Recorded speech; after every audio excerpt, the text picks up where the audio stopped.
Hello everybody and welcome to Civ House. I'm Rob and today we're going to be talking a little bit about the DLC for Civilization VII. We have just gotten Right to Rule. It has just come out. So Genghis Khan and everything you're seeing over here, it's on the left side of the screen for you guys too. Left side of the screen here is already out. We will be getting part 2 here just a little bit later. And I've seen a lot of discussion in our comment section on Reddit, a little bit on Twitter as well, about kind of how, the pricing for these DLC have worked. What are we actually getting? Is it really worth the value that they are charging us for right now? Do we feel like maybe we should be able to get more of that? There are a lot of things that have been discussed, and I felt like it was worth kind of having this conversation with you guys about my honest feelings about all of it, and maybe giving you guys some perspective as to where we've come from, where it's going. And Connor and I already talked about what's next. There will obviously be at least one more DLC. I would be shocked if there was anything less than like 3, 4, or 5 more DLC, and instead of it being twice a year, it might be once a year. Things may be different. And the last part I want to talk about as well is kind of and hopefully I'll remember to do this, but what does DLC like really mean? Is this a true expansion? Is this just a collection, as they call it?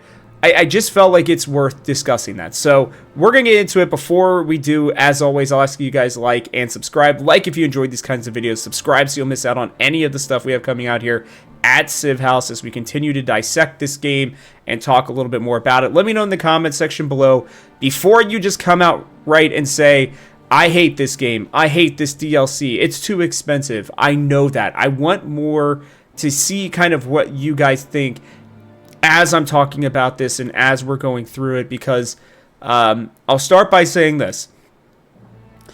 I understand everybody's frustration, and I think, as of right now at least, based on the research that I have done, that you are right to be upset with the pricing of all of this, and to a certain degree, I think it's unintentionally misleading by the dev team based on what we have seen in the past. So let me kind of get into that, and we'll start there. The first DLC that came out obviously was Crossroads of the World. We knew that by buying the Founders Edition, or the Deluxe, I can't remember which one that I got, but I was getting Crossroads of the World and Right to Rule. We got 2 leaders, which was a little bit surprising, 4 new civilizations, 4 new natural wonders, which all that is fine. Then we go into Right to Rule, which was again 2 leaders, 4 civs, and this time it was 4 wonders instead of natural wonders, which is what we got down here. And all of this has essentially been added to the game. We're still waiting for Scylla, for Qajar. I know I bundled that one up, and same here with Lakshmibai.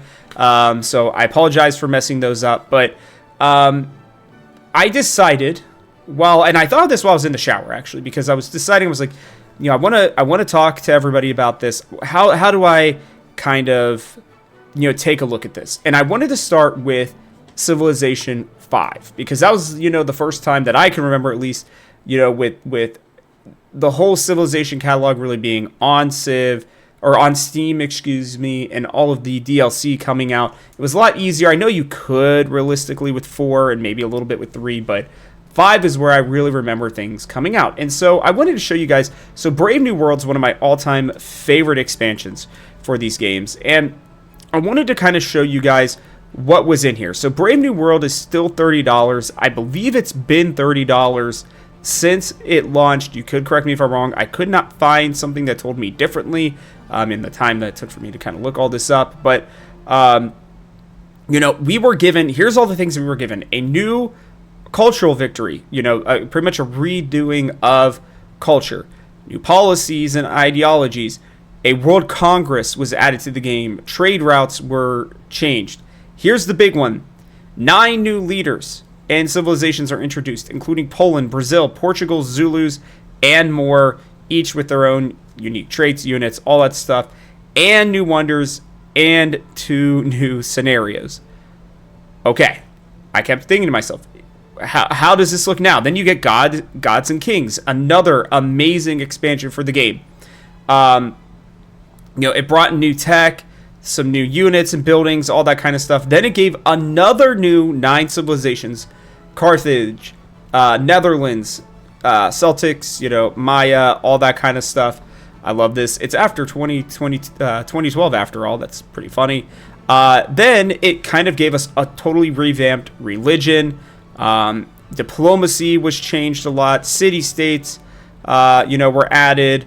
I guess they did a little bit more with naval combat. So 9 new wonders, and then 3 new scenarios as well: Medieval Fall of Rome and Empires of the Smoky Skies. So for the same amount that we are getting right now, this is about 15 years ago when this all came out, or maybe a little less. Here we go, 2012. So 13 years ago, we were getting all of these things plus 9 of these. Right now we're getting 6 and half the amount of wonders, or natural wonders as well. I also went and checked for Civilization V just for 1 ruler. Now what's interesting is that Babylon by itself was $5. So these expansions, these DLC, were well worth it, because just getting 1 leader alone was $5, which I'm pretty sure is what it was at the start as well. And you got 9 of those. So this really, at a minimum, should have been worth like $45 based on the new leaders and the civs and all of that. So then I went into Civ VI, and I thought to myself, okay, well, maybe that has changed. No. So Gathering Storm did increase in price, $40. Okay? So we see the increase right there, right? Whether you want to blame it on inflation, whether you want to blame it on just, I don't know, the game getting bigger, whatever, right? They had to make more money for 2K, for their overlords at 2K, right? The Gathering Storm comes in. It adds all new environmental effects. It adds, power, consumable resources, engineering products. The World Congress comes back. Still wonder when that's going to happen, if it's going to happen. New technology trees, new leaders, this time 8 new civilizations instead of 9. And a couple new scenarios. We are given 7 new world wonders, 7 natural wonders, 18 new units, 15 new improvements, 9 new buildings, 5 new districts, 2 new city stats, 9 new techs, and 10 new civics have been added and improved gameplay. So, while I think there's a little bit less game-changing stuff, other than the fact that the game literally changes with weather being added and the World Congress, right? You're getting 1 less civ, but you're getting, 2 new scenarios and a bunch of other new stuff here at the bottom. We continue on here to what they ended up coming out with, which was this leader pass, right? With new leaders that would come out, and you could buy this whole pass for, for $20. And you were given 2 new, sometimes more new leaders than just that. You got Abraham Lincoln, a new leader for the United States. I forget the Congo lady's name, how to exactly say it. And then you got Saladin as well for Arabia. So you're getting 3 there just for that. And this is just for buying 1 leader pass that would give you all of these different civs, all of these different leaders as well. Now, it says that there are some requirements for things to be able to play them. Obviously, because these are leaders that are kind of just added on to these new civs. And then lastly, another example here. Now, I went, we got Babylon this time. We went Byzantium and Gaul. So the one thing that they did lower the price on, funny enough, was leaders here, where 2 of them were worth basically $4.50 in the United States. All of this is to say, even with an increase, right, in certain areas, I think what is being looked at here and what is being called like a true DLC, a true expansion, I think is slightly misstated, might be the way to say all of this.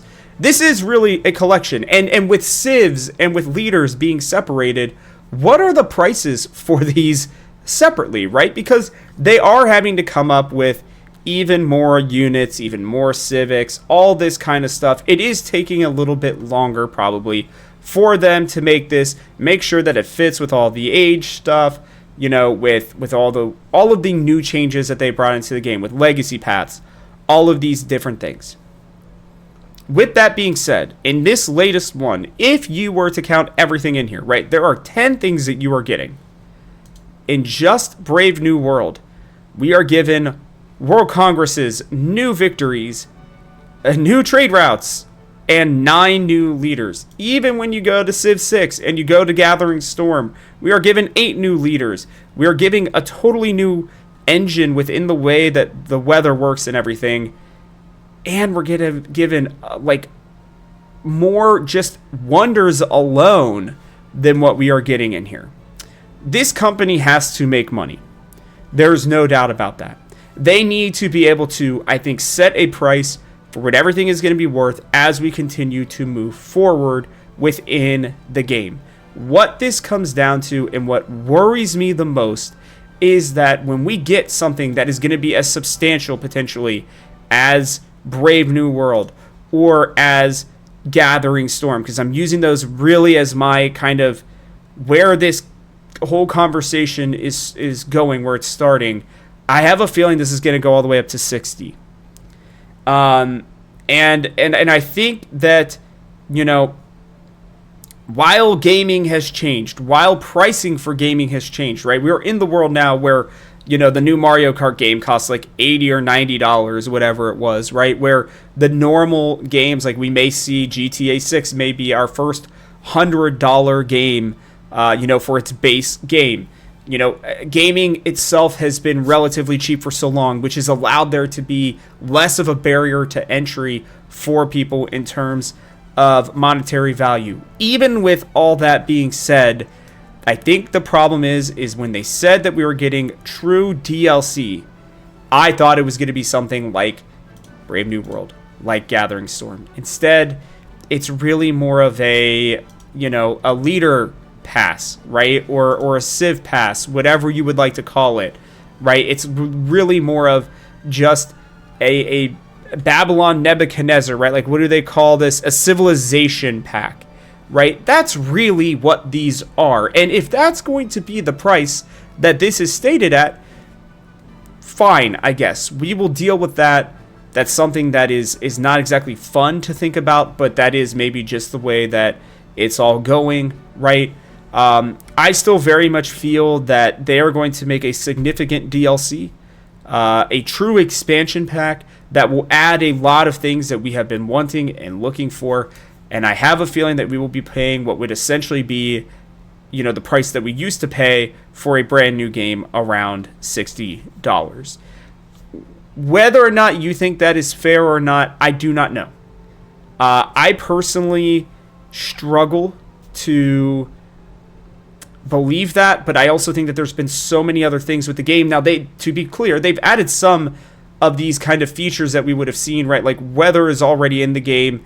You know, there are, I mean, one of these things is literally international trade routes. Like we already have that within the game. It seems like a World Congress or a new victory type or something, you know, a new victory path, a legacy path, may be on the way, right? They've been adding resources and certain things for free. So maybe it's just that since they're giving us some of those things because they realize that a lot of it is needed for the base game, that, you know, maybe if they just focus on these things, that we will, you know, feel like it is worth it. And that's where their ultimate price point came from. I still struggled to see this in that case. I think $20 would have made a lot of sense for these. Even just a $10 shift, I think would have been something I would have felt a little bit more comfortable paying based on the amount of content that we are getting. That being said, if we look at, again, how things have gone, right? If you even look at this Byzantium pack, right, at about $4, and we got this Babylon one here for about $5.